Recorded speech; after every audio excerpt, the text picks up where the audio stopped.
Welcome to CK Sports Talk on 99.1 CKXS. CK Sports Talk is brought to you in part by Canada Business Services, the Chatham-Kent Sports Network, and 99.1 CKXS. Good evening, everyone, and welcome to CK Sports Talk here on the Mighty XS.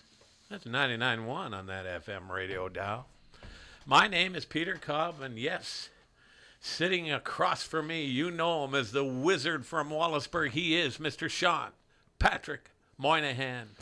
Our producer, Mr. Corey North, not here tonight. He must be heading south to Ridgetown, but we do have 12-time Volunteer of the Year, Mr. Chris Taylor, filming us again tonight.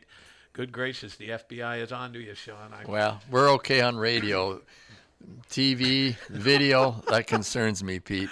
I hear you. Hey, boy, did we have outstanding guests last week. Rebecca Reimer, $1 million. She was so good. And we learned a lot about that magazine, didn't we? We really did. CK Sports Express, a great magazine. You know, she was saying how she tries to put in between 250 to 500 faces of athletes in each edition. Of course, it goes out bi-monthly. I think she said 10,000 copies they distribute. Incredible. And we were really impressed with that magazine, Pete. And, you know, one of the key things that Rebecca really stressed with us is they're open to submissions. So if you have a hotshot travel soccer team or girls hockey team or high school basketball team, or you just know of another athlete excelling in a particular field, by all means, submit an article, and, you know, there's a good chance it'll get published. And I know we're going to do a couple things in the new year for her. We are, yeah. And I really want to do something special in Derek Druin for her. But, boy, Rebecca, she is a Swiss Army knife of that organization, does a little bit of everything. And folks, you'll see that publication throughout our community at various, you know, stores and doctors' offices and senior citizens' homes, and here at the radio station, and just all over a million public places. CK Sports Express. God, I love it. Yeah, we learned a lot about her background. You know, originally from the Dresden area, went out to Manitoba to school, and then came back here. Didn't really know a lot about sports, but learned on the go. And for sure. Got two beautiful children, and and really likes the personal side. It comes out loud and clear in her articles. She really likes the personal side of athletes, what they've gone through, you know, what they're working on, and all types of athletes, from pro athletes to you know, just a little pickup team that plays in a house league or whatever. So, Rebecca, keep up the good work. And as I said, we hope to join you with a couple of articles in the new year. And then we had the O'Leary brothers roll in here, and weren't they a delight? I'll tell you, Victor O'Leary, the former W.T. Lang Crusaders, two boys, Kate and Caleb and Tate, just great kids. And, man, I call them kids because I taught Victor. Yeah. But boy, oh boy, that was really refreshing. It was, and it kind of caught me off guard. We did a little bit of a race show about South Buxton Raceway earlier in the year, and that was delightful. And in roll the O'Leary crew. We didn't know a whole ton about them. We did some research and knew a little bit, but what a joy. Caleb, Tate, and Dad Vic. They race, of course, with number 28, which has a very special meaning to their family. It was their mom's birthday, who unfortunately passed away. And, you know, Pete, we mentioned it. We have not been to South Buxton Raceway. We are marking that on our calendar next year. I believe it's Saturday night. Yep.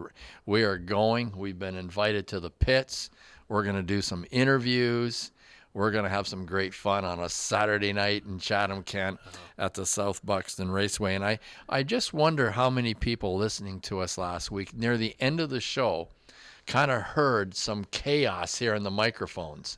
And the O'Learys had left, and we're finishing up our show, Pete, and right out front, the big picture window here they are parking their truck, stopped it right out front in front of us, doing a bit of a fire drill, running around at it. I didn't know if it was we were being raided by a SWAT team or what. But if you heard a little chaos at the end of our show last week, it wasn't our problem. That was the great O'Leary clan having a bit of fun with us. So we look forward to seeing them again. And Pete, we may as well say it. We see floating around the studio here. I know. An O'Leary Brothers Racing calendar for 2017. And I can't help but notice they did not leave one for us. Well, we're going to, I know they're listening tonight. Yep. But we want two, one for you and one for me, autographed by the team. Absolutely. I mean, and then they will if hang it doesn't proud. happen, there's a good chance they'll never be on CK Sports Talk again. But, we try to cover a variety of sports, and the whole racing piece, came up, and it was sort of dropped on our lap, and we hear there's such an enthusiasm and passion out at South Buxton. And Pete, next year, by all means, we're heading out for an evening at the racetrack, and I'm looking forward to that. I am too. That's going to be spectacular. You and I had the pleasure of doing some elementary volleyball. Absolutely. In the last couple of weeks. Of course, we filmed it for Kojiko, so it'll be on your Kojiko station soon, we hope. And Pete, we've done that. I was trying to think how many years, but I bet you it's a dozen years we've done elementary school volleyball. We love it. We went to the Lancer Dome, the UCC, the Pines Gym for the St. Clair Catholic District School Board for their finals a week ago or so. And we saw two tremendous matches. First of all, Pete, it was the Tigers from George P. Vanier on the south side of Chatham, head coach Chris McCarthy, versus Our Lady of Fatima, and a brand new coach there at the school, Jen Chakowski. And what a fantastic match. Won by Our Lady of Fatima. Full kudos to Jen Chakowski. Well, I tell you, she was fantastic. She really did a tremendous job with that team. And Sean, you and I have both coached volleyball at the elementary level. Very, very seldom do you see teams run a penetrating setter from the back row, so you got 3 attack points on the net. You just don't see it at that level. Well, she had some tremendous setters on that team. Was it the young Denemy? Clark Denemy. Clark Denemy was a superstar, and I don't know where he picked up the game from. Also, Spencer Denemy on that team was on fire. And, it really impressed me. They were a small team, and I said, how are they going to get this done? Because George P. Vanier had a couple of giants, Pete, and guys in the middle.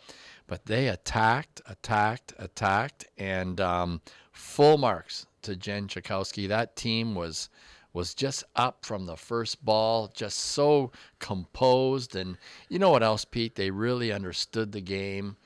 They had fun playing it. They hustled to their timeouts, hustled out of them. And Our Lady of Fatima, a boys' championship there on the north side, the green and white Falcons of Fatima, led by Jen Chakowski. And Jen, I hope you're listening. Very impressed with your good work there and the way you ran that team. Well, and I know Jenny Moynihan, libero extraordinaire, was showing some back row defense to those kids. I'm sure of it. Well, I don't know about that, Pete, but congratulations, Jen and Our Lady of Fatima. And then we had the girls' final, and my nerves, Pete, what a barn burner. And I said that night, I felt it was the best girls' volleyball I had seen at the elementary school level in the Catholic schools in at least 10 years. Oh, my, it was a thriller. Les Aigles d'Or of École Sainte Catherine out there in Pancourt, and St. Vincent, the Vikings. Right. A 5-set thriller. Oh, it was outstanding. And I'll tell you, Pete, St. Vincent for years has always opted to play in the B League. And it's for smaller schools and county schools. Well, this year they jumped up to A, led by coaches Lisa Matisse and Lisa Williams. And just an outstanding effort. As I said, the best girls volleyball in a decade. And I know that school and their principal, Mrs. Stevens, Nicole Stevens, were just thrilled with that tremendous championship and banner that they took back to St. Vincent. Of course, the Vikings of St. Vincent. And I know, Pete, you had the pleasure of sliding over to the public board matches, and tell us about those. Yeah, we did. Chris Taylor, 12-time Volunteer of the Year, was our camera person. And he's along been with- nominated again this year, I believe. he is, yeah, along with Peter Martin, too. Pete Martin did the videography for the girls' match, and that girls' match was an exciting game. It was Gregory Drive, the Grizzlies, coached by Ali Markovic. Ali's husband, Justin, is a big OVA guy, so he had some input with that team, too. King George, coached by Dave Trinka and Don Pereira, defending city champions, and they pulled it off again, winning in 4 sets, 3-1, and they were close games. Really interesting, the Kings only had 2 grade 8s on the starting lineup for that floor, so they're going to be tough again next Can year. you spell dynasty? Yeah, and they Haley Barlowitz for the King George Kings was just incredible. You know, they did the right thing. They switched her into the middle in the front row, and they had her play the middle and the back, and she covered 75% of that court. You know, you had to, if they were going to score the Grizzlies. It's they had to often a get her. good strategy in gals volleyball, and usually put your best athlete right in the middle. Yeah. And Drew Davis was the superstar for the along Haley Cadotte too, and I should say Chatan Wathier. Chatan Wathier plays for the Grizzlies, and what I found interesting that in the tidbits, she's a big Buxton Raceway fan. So I told her, I said, we're coming out next. And she got this big smile. Oh, I know the O'Leary brothers. I know those people. jumping. It was outstanding. Yeah. So she's just, you know, a 13-year-old kid, loves to play volleyball, and a good athlete. Drew Davis, her mom, Sarah Dolson, was a former Winston Churchill Bulldog, former CK Hawk, 2-time OFSA medalist under the regime of one Randall Tex Bartlett. Okay. And we've had Randy, and you know he's a volleyball aficionado. Helping out presently with the UWO women's team, which is highly ranked and nationally. Doing very well.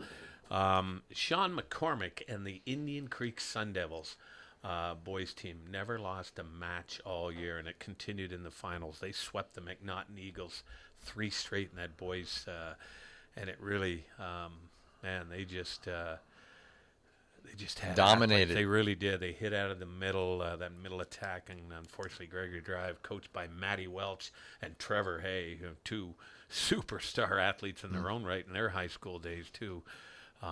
Just was the Sun Devils were just too much, but it was really nice. And Sean, like we saw in the separate school, packed house at UCC, packed house at McNaughton Ave I Public love it. School where the Well, let's face it, Pete. This is volleyball country. We've said it many times, especially when we call the boys final, the county boys final, which is always phenomenal. We didn't get a chance to do it this year, but this is volleyball country. So it's really good to see that elementary game really being heightened. And you know, ironically, I was reading on the CK Sports Network had a nice story and picture of the gold-winning under 14 girls team. Won a monster tournament this past weekend.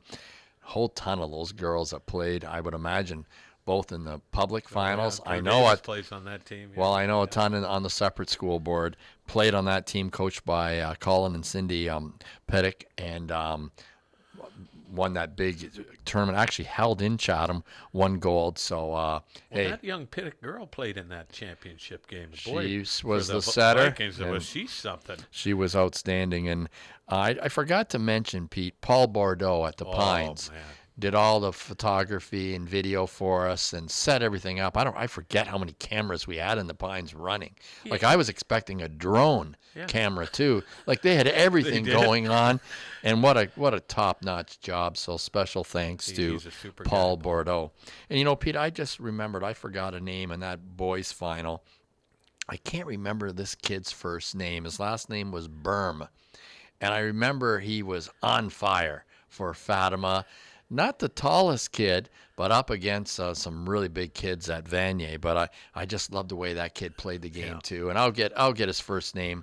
I think his mom is Christine Berm that works for our school board here at the board office. Yeah. I feel bad I forgot his first name, but hey, that kid was always smiling. And he's a kid, Pete, if you remember, a couple times went over to the official.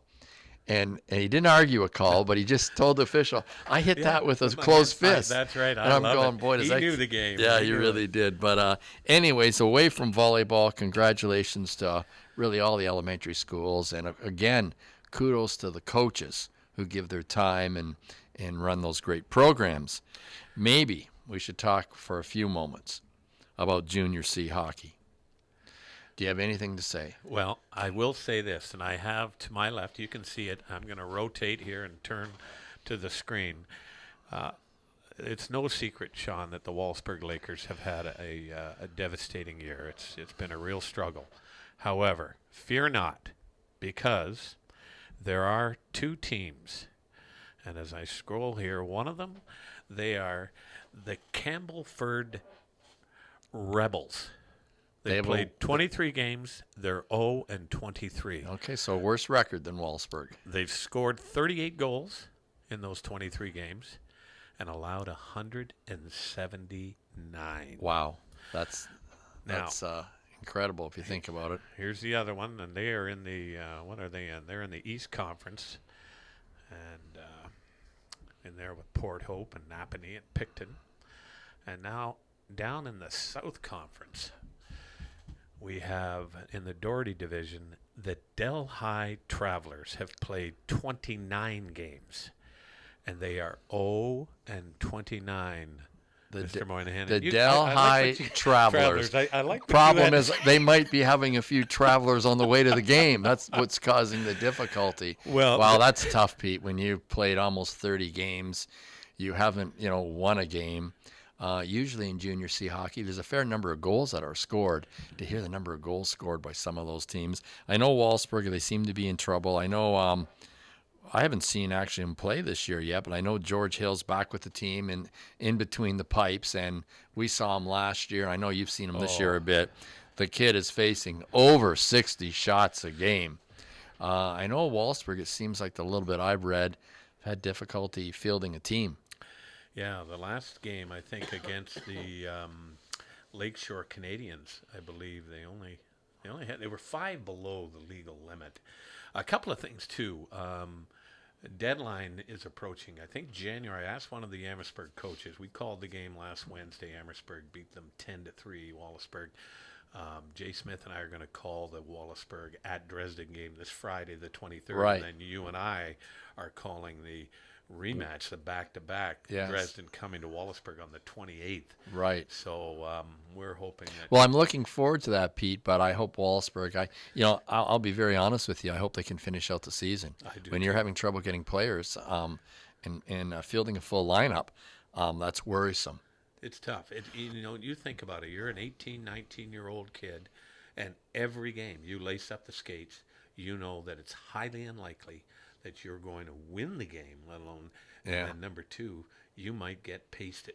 And I like the confidence of George Hill. Like I said, we watched him, and we're just amazed. And I'll tell you, he was something in that game. Even though he allowed 10 goals, right? It could have been 30. For sure. Oh, my good quality chances. If you, Pete, hey, tonight we're traveling to Amherstburg or whatever, and boy, chances are, as you just said, you're going to get pasted. That's tough sledding. But, everybody makes the playoffs in that league but one team. And this is going to be a number of years in a row. It looks like Wolfsburg's not going to make the playoffs, and I really worry about the organization, and I just hope they can finish out the season. Yeah. Well, what do you say? We take Pete. We're going to take a little break, and then when we come back, everyone, this is our last broadcast before Christmas. Yeah. And we're going to have a little bit of National Football League talk. We're going to have some predictions. We're going to have some Christmas wishes from Pete and I, and we're going to talk the Detroit Lions. And Pete, we received a lot of feedback on the Cowboys, those armchair quarterbacks around here. Jay Smith. And anyways, we'll be right back in a few moments to talk about the National Football League. Because local does matter. This is CK Sports Talk on 99.1 CKXS. All right, welcome back. Peter Cobb, the Wizard from Wallaceburg, Sean Patrick Moynihan. This is our Christmas show here on the Mighty XS CK Sports Talk. Mr. Moynihan, the NFL. People love Sunday football, don't they, Pete, and professional football. And I certainly don't want to slight the CFL because we've seen a few games live this year, and they're outstanding. I love three-down football. But, boy, come Sunday, it is owned by the National Football League, and We're just around the corner, 2 weeks of play left, just around the corner from playoffs. And, the playoffs in the National Football League are quite interesting. You have 6 teams from each conference. Of course, you have 2 conferences, the American Football Conference and the National Football League football conference. You have 6 from each. 4 of them are divisional winners. 4 of them have won their division, and then 2 wild cards. That's the 2 teams with the best record. Now, what's interesting in pro football is the top 2 seeds get a bye week. It's just invaluable, Pete. Oh, man. You get to rest. You don't get beat up. Then, the other 4 play. In fact, if we were to stop right now, the playoff picture would have New England and the Oakland Raiders getting a bye in the AFC. And then the wild card games would be Miami at the Pittsburgh Steelers and KC at the Houston Texans. Oh, my. Just incredible football. Over in the NFC, it'd be Dallas and Seattle, who's coming on, by the way, getting a break, getting the bye. The wild card games would be Washington, which has had a pretty good year against the Atlanta Falcons, and the 5th seed and the 4th seed would be the New York Football Giants in Detroit at Ford Field, which would be fantastic. Oh, gosh. However, Pete, we do have 2 weeks left. I'll tell you right now, on the 25th, Christmas Day, 4:30, Baltimore at Pittsburgh. Watch that game, everybody. It will be huge. Yeah. And the playoff implications are going to be so significant. And I personally really need the Pittsburgh Steelers to win that game. And then on Monday the 26th, Boxing Day, Monday Night Football. Oh, my. It's going to be the Detroit Lions traveling to Big D, traveling to Dallas to play the Cowboys. And that'll be a significant game. And then finally, everyone, on January 1st, New Year's Day, everybody will be at home watching at 1 o'clock the Green Bay Packers and the Detroit Lions. And no matter what happens, that is going to have monstrous playoff implications. Right now, and we know we have a lot of Green Bay Packer fans out there. There are a ton. Right now, Green Bay does not have a playoff spot.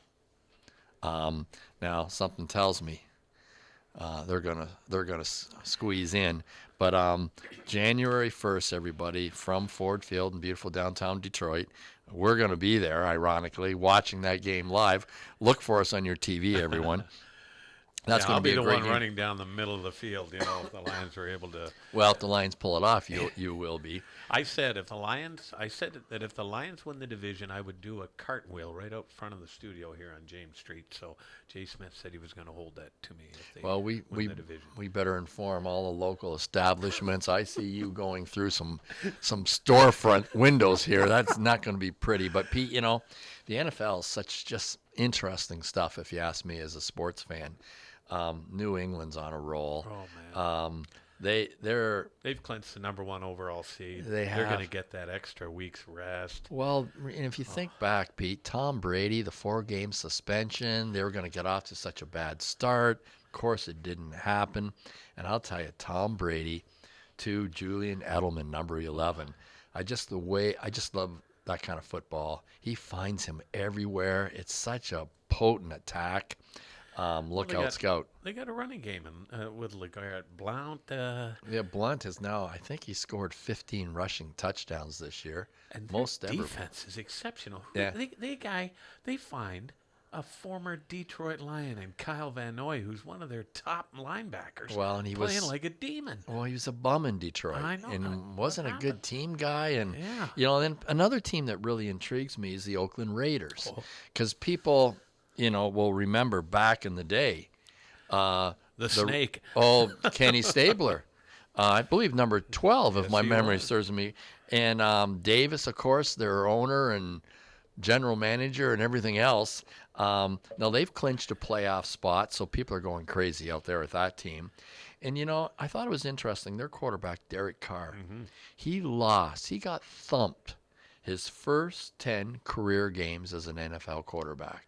really took a beating, and now that team has really improved. Tremendous draft picks, and I think as of yesterday, Pete, they had given up the fewest sacks in the NFL, and to me that speaks volumes. Because if you give your quarterback time in the NFL, look out. Yeah, those guys they'll pick you apart. And they've got a guy on defense. I believe his name is Khalil Mack. Oh, yes. And he is a Yes. Mack truck. Well, it's interesting to see the Oakland faithful back in those stands. Oh, yeah. And, of course, they're just maniacs, aren't they? And anyways, there's going to be some great football. You know, Pete, I watched Dallas and Tampa Bay last night, and I found it quite interesting. Unfortunately, Tampa Bay, I thought, self-destructed. I agree. And there was just a number of years ago where Tampa Bay was the doormat in pro football. Now they have a tremendous defense, and I love that Jameson Winston, their quarterback. I think he's Except only when he headbutts. except when he headbutts after a play a giant lineman because He's got a helmet on. Yeah, because and takes a 15-yard penalty when it's first and goal, and he ends up first and goal from the 20 or something. I know. Good gracious. But I love his energy, and I think he's only like 21 years old, 21 or 22. He is just a monster. But NFL football is just so exciting. You mentioned Aaron Rodgers, and he said, remember 2 years ago when they got off to that slow start, his famous RELAX, relax. Yes. And they came roaring back and won the division. Well, you know what he said this year when everybody got all concerned? He said, we're going to run the table. Mm-hmm. They've won 4 straight They've since. won 4 straight. They got the Vikings at home. And, Sean, what happened to the Minnesota Vikings? The Indianapolis Colts went in there. What was that final? 37-6 or something like that. Well, and then yesterday they got all excited. Their big running back was back. Adrian Peterson. Peterson was back, and I think he had 6 carries for 22 yards. That team has self-destructed. I think Green Bay plays them next week too, and that in Green Bay. That's going to be just absolutely ugly. But in pro football, it's a long season, and anything can happen. Well, and I got to hand it yesterday's Packer Bears game. It looked like the Packers had it, but the Bears, kudos to them. They made a football game about it. And I almost called John Fox when he was on. They had the ball 2nd and goal at the 3-yard line, trailing by 3 points with about a minute and a half left. And they threw a pass, and then they kicked the field goal. With Howard in the backfield and your record at 3-10, you pound the rock twice, get it in, and make Rodgers throw a touchdown pass to beat you. Because he threw that bomb to Jordy Nelson. They kicked the field goal and won, just like it was in overtime. Well, disappointed in John. And Fox. Packer fans took such a sigh of relief because that loss would have been just devastating. Would have put their playoff picture in huge jeopardy. But and now you see people finding second-string quarterbacks in Chicago. They may have found a new quarterback there. That Barkley kid did well. The running back, Howard. This team is going to be dealt with next year. That is for sure. Yeah. You can see our poor Detroit Lions without a running attack. That's got to be their number one focus.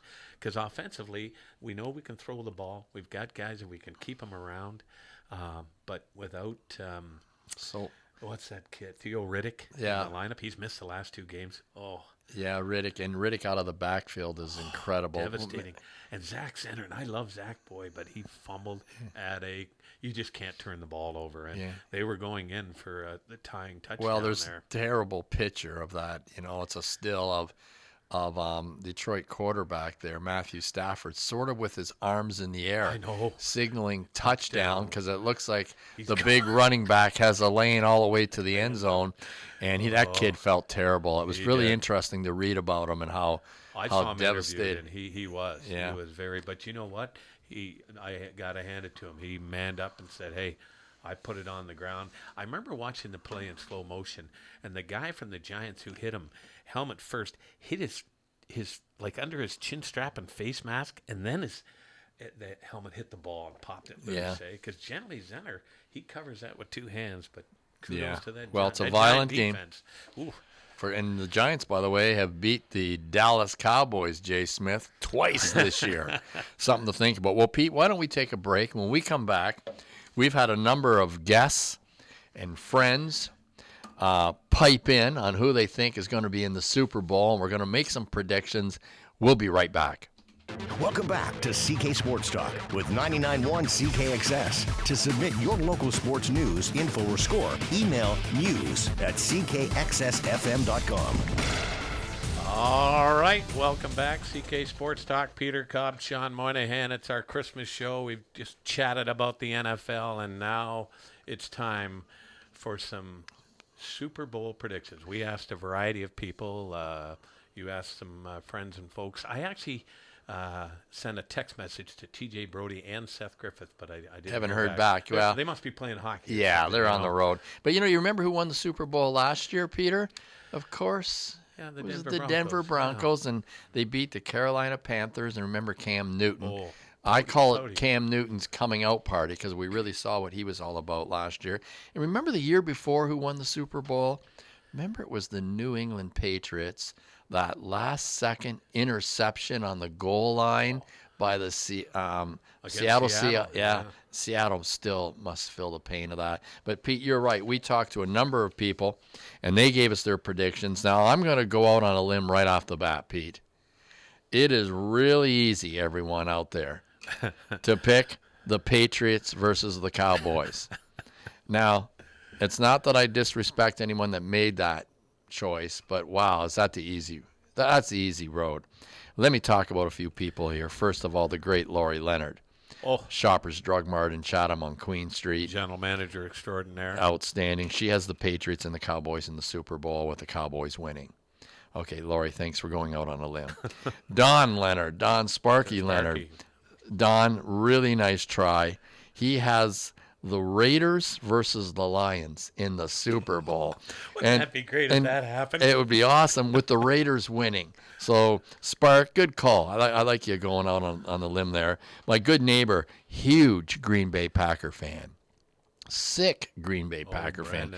Brandon Bennett. He has Dallas and New England, and he has Dallas winning it all. Dr. Frank Little. Now, Frank was on our show. Actually did a dual show on concussions, and it's been one of our most talked about shows. This is a fantastic show, and we might have Dr. Frank back in the new year at some time to hear about the new research, whatever. I just really love his pick. This is off the wall. He has Dallas versus the Kansas City Chiefs, and he's taken the Kansas City Chiefs to win it all, which is really is a great call, Frank. My good neighbor, Dale Vandermersch, he's taken the Patriots and the Cowboys. Wanted to go with Seattle, but he said he just couldn't pull the pin there. He's going with the Patriots. My other good neighbor, Fred Durick, he's really concerned about the Lions. He wears his Lion gear faithfully every Sunday. He's going with New England over Dallas. Tom Baker piped in, former principal here in Wallsburg, actually. He would take the Lions if they were to sign Dave Easter and Brent Cowell for their backfield immediately. Two tremendous CCI Cougar football players. Yeah. Dynamo Dave Easter. You know how good he is to us. Absolutely. As well. Brent Cowell, former Western Mustang player, too. Also played at the Skydome the year that Western won the whole thing. Incredible.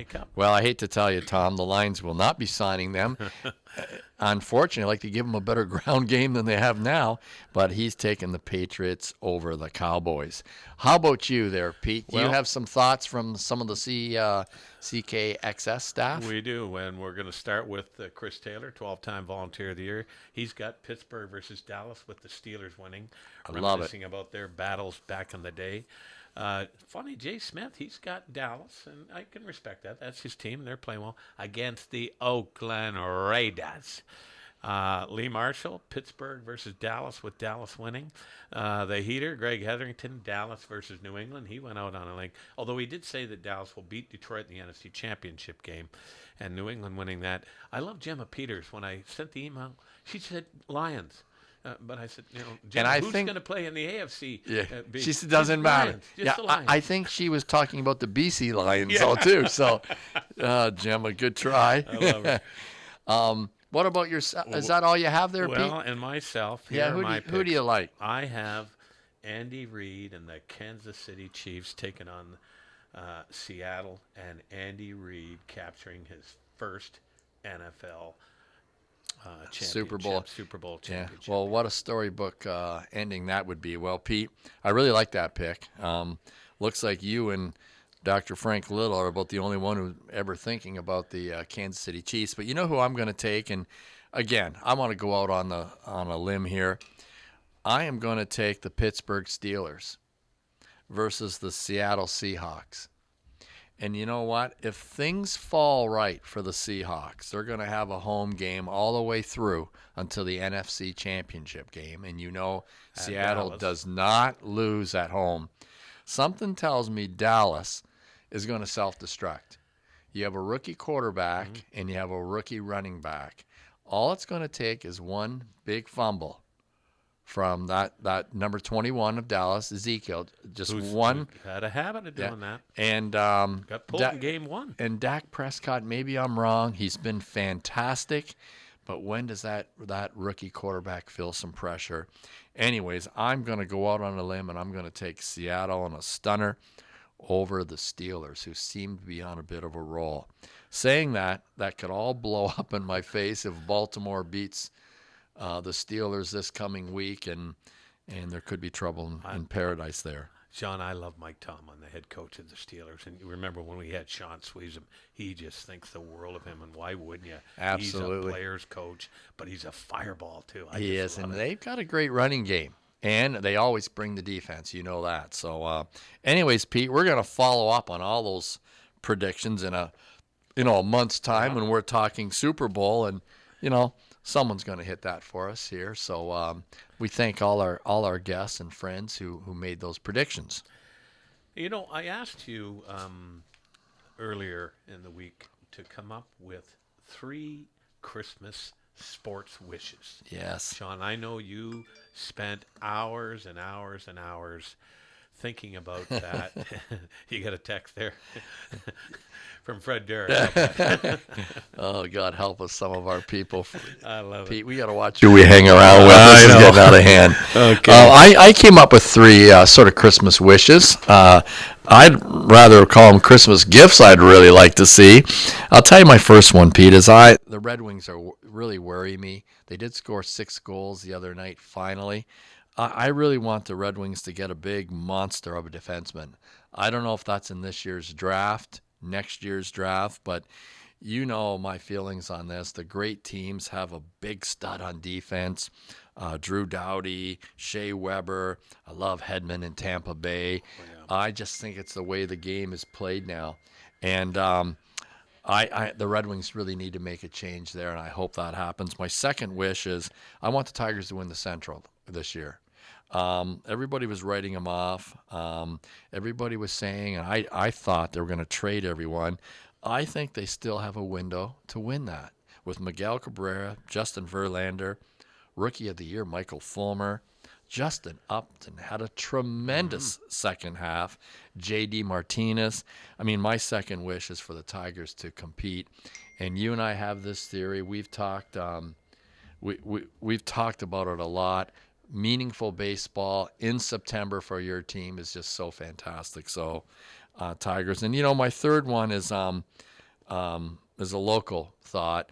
I am really hoping that Junior C hockey, we have a local playoff contest between the Kings and the Blades. Oh, that is the most exciting hockey. It's meaningful. Boy. They're down the road from one another.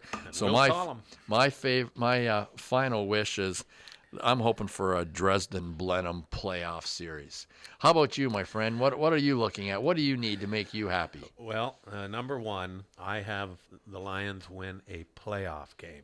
So, not just get to the playoffs, but actually win a playoff game. They've only done it once, and they beat Dallas, and that's back in the Barry Sanders era, and then they went to Washington in the NFC Championship game. A lot of people forget the Lions were 1 win away from going to the Super Bowl. That year they were 12-4, but they got waxed by the Joe Gibbs Redskins. Number two, the Toronto Maple Leafs. get Johnny Tavares at the end of this season. He's a free agent. That's I'm good telling thinking. you, I hope that happens. Can you imagine Johnny T It's coming? one of my favorite players. Oh. If he was playing in a big market right now, not with the Islanders, I just think he's a fantastic player. Number 19, I believe he Yes, wears. he is. That would really break my heart if he went to Toronto. Well, you think about it, Sean. Like and it doesn't look like the NHL are going to send players to the Olympics. Right. But our four-line centers, we throw Crosby, and then you put McDavid out, and then on your third line you have Johnny Taves, and your fourth-line center is John Tavares. I know. Are you kidding me? Unbelievable. My goodness. And my last one, well, on January the 18th, I believe, the Granite Heads, which is my curling team, were 0-10. We're taking on my son-in-law and his crew, the Legion of Broom, they call themselves. They've won 3 times this year, and they've let us know it quite a bit. Yeah. That's the matchup. So I'm hoping we can knock Well, them off that you are night. thinking of changing your name, though, aren't you, to the Cleveland Browns? So, I hope you get a victory. That'll make you happy. But something tells me you're not always at the curling rink for victories. I think you're kind of looking for other delights in that game. Well, that's true. It is very social, especially after, that's for sure. Hey, you know what? Before we sign off, Sean, we want to tell some folks, some upcoming people that we've talked to. I had a chance last night. I talked to Gary Sabarin, the former St. Louis Blue, and you think California Golden Seal. I We gotta could be check wrong, that. but we'll research that. Yeah, but he's going to join us when he gets back from Florida, right around hockey playoff time. He's got some great stories back in the day with Glenn Hall and the Plager Gary brothers. Unger, as you said, the Plager brothers will have Scotty some. Bowman was his Oh, coach, boy. the young Scott Bowman. That's just early expansion years. Mm-hmm. Really exciting time in the NHL. Yeah, and we hope, we got our fingers crossed that our next live broadcast might involve the great Andy Fantus, and that might be from Victory Ford again. We've got our fingers crossed. We hope we can get that in place. You and I are also going to go and sit down with Barry Poole, one half of the Border Bandits who shocked the world by winning the Winter Nationals. No Canadian had ever done it. Barry did it twice. Fantastic. So the Winter Nationals come up in February. And then again, we'll go to the Wallaceburg Hall of Fame and interview the inductees and such. We'll do the same with the Chatham Sports Hall of Fame and For sure. that. So and at the end of hockey season, TJ Brody's always a chance for us to sit down and chat with him. So I'm excited about the guests we've got and upcoming, and we continue to scour out and find. In fact, another person that we might have a chance to talk to is a young kid who isn't that awful. His name escapes me, but he's number 1 or in the top 10 in the draft for the Big O, for the OHL. Oh, okay. Well, the O is an interesting draft, and it's a big decision for parents because all of a sudden you have a 16 or 17-year-old going to Peterborough, Oshawa. It's a huge decision. So, Pete, we're going to try to connect again with Morris Della Costa, fine writer for the London Free Press, has covered so many incredible sporting events and really has some interesting insights, just not only on sports, but also the reporting of sports. He's one of the few who still calls it, boy, the way he sees it and doesn't pull any punches. So 2017, lots of exciting guests and lots of good banter about sports here in Chatham-Kent. All right. Well, for 12-time Volunteer of the Year, Mr. Chris Taylor. For my partner in crime, Mr. Sean Patrick Moynihan, we say Merry Christmas. My name's Peter Cobb saying so long. Thanks for listening to CK Sports Talk. Tonight's show is brought to you by Canada Business Services, the Chatham-Kent Sports Network, and 99.1 CKXS. For more local sports news and information, log on to the Chatham-Kent Sports Network at cksn.ca.